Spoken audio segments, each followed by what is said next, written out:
Whenever I get into a conversation with certain people about life, there's always something that's said that bothers me a bit. I don't know if it's the hubris of the comment or maybe I'm picking up bias, but the statement is something to the lines of, humans are the most advanced species on this planet. We humans are the rulers of our rock. And I understand the idea, but it's always bothered me when people say that. See, I've got a few questions that I have to ask regarding the statement. What do you mean when you say the rulers of the planet? It's obviously not that we're the most dominant species by population. Mosquitoes, ants, most insects in general outnumber us 1,000,000,000 to 1, so of course that's not it. We're definitely not the strongest creature, we're not the fastest, we may not even be the most intelligent creature here depending on what your definition of consciousness is, and taking into consideration that we take our home for granted with all their pollution and waste. Of course, I'm being facetious. I know what people mean when they say that we're the most advanced. We have technology. We build structures unlike any other animal. I mean, sure, you have foxes and other wild dogs that build dens, but it's nowhere on the same scale. Beavers are incredibly impressive dam builders, but they still don't hold a candle to the dams we make. And then there's raccoons. They have binocular vision just like us, they can stand upright, and they even have opposable thumbs, and yet they live off the scrap we throw out. There's absolutely no denying that humans are very interesting, and I don't argue to be a contrarian. I just feel a lot of bias from this statement, and it gets me thinking about human history as far as we know it. I hear a lot of religious people talk about how God made us a specific way. We were meant to inherit the earth and be the rulers of all the wild beasts. God made us in His image, gave us the form and consciousness to use our minds to create. And I know I'm starting from a biblical approach here, but it's from religious followers that I hear this point of view most often. See, here's the problem I have with this statement. If you've ever read the Bible, most specifically Genesis, you'll notice that God had no intentions for us to be very aware. Adam's only job in the garden that God made was to name the animals and care for them. The Bible said that Adam and Eve were naked and were not aware of that fact. Their conscious awareness was very narrow until Satan went to Eve and told her that if she ate of the fruit from the tree of knowledge, that her eyes would be opened and she would become like God.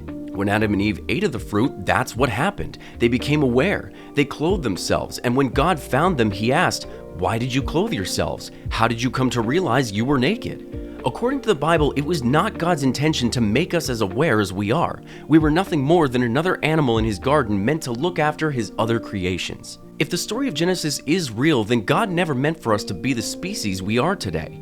Satan tricked God's simple creature into disobeying Him, and to our surprise, it wasn't a lie. It did wake our minds, and when God found out, He got mad at this simple creature and cast them out.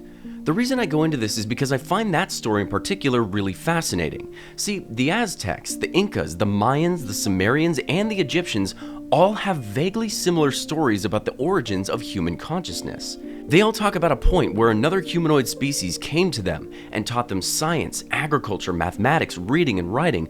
The Romans told stories about gods who disobeyed their masters and brought us into the intellectual realm that they resided in. Let us share in their understandings of the world. Some gods were happy to grant us these gifts, while others were very upset and angry, and all of these stories are very fascinating to me.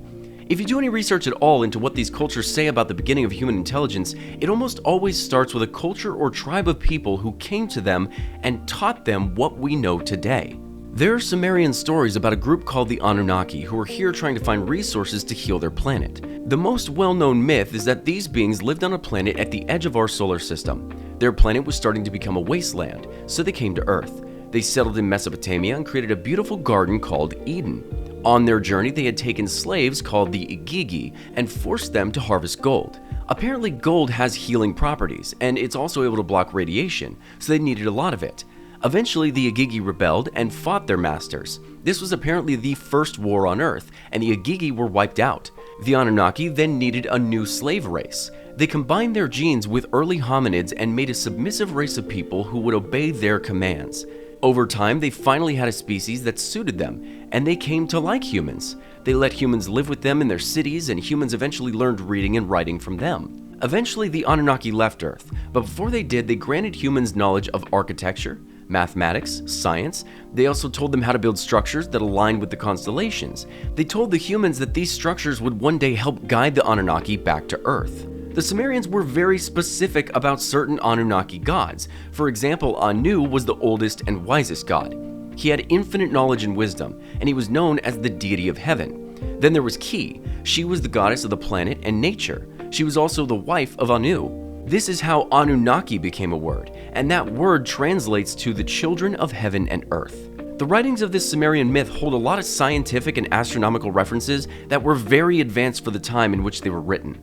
This is one of the greatest mysteries of our history. How could the first civilization that we're aware of come to learn the things they did? And why did they tell a story like this? The reason I find this so interesting is because genetic manipulation is something we as a higher species do to the animals on this planet.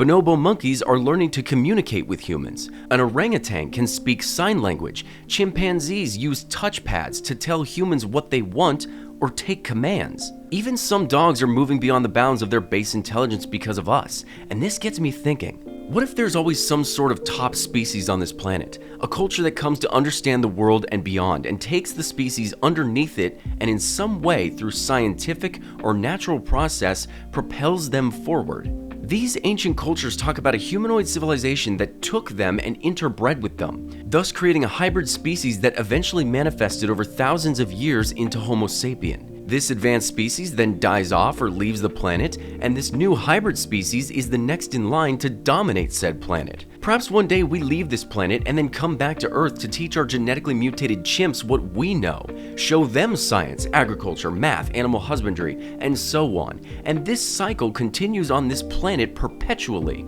Now, I know I'm not really saying much here. I'm barely scratching the surface of anything, and I have about as much proof as your standard Christian. But what annoys me is that people refuse to be playful with these kinds of thoughts. It seems very difficult for some of us to put our hard beliefs down for a moment and entertain silly ideas, but that's exactly what our imagination is for, to challenge and play with thoughts. I like being able to have these ideas, and I love it when someone else jumps in and adds to the conversation, but most of the time I end up with some structured hard ass who gets upset and tries to shut me down with some crap like, I don't have time for this kind of thinking. Oh yeah, Barry? You seem to think that everyone's innately playful, but some of us don't have time for this stuff. I already have my own thoughts on things. I've got my job, I run a farm, hell, I even hunt for my own food. I just don't have time to be playful. And to that I say, don't have time? What do we call the animals we hunt again? Oh yeah, game. Stay playful, my friends.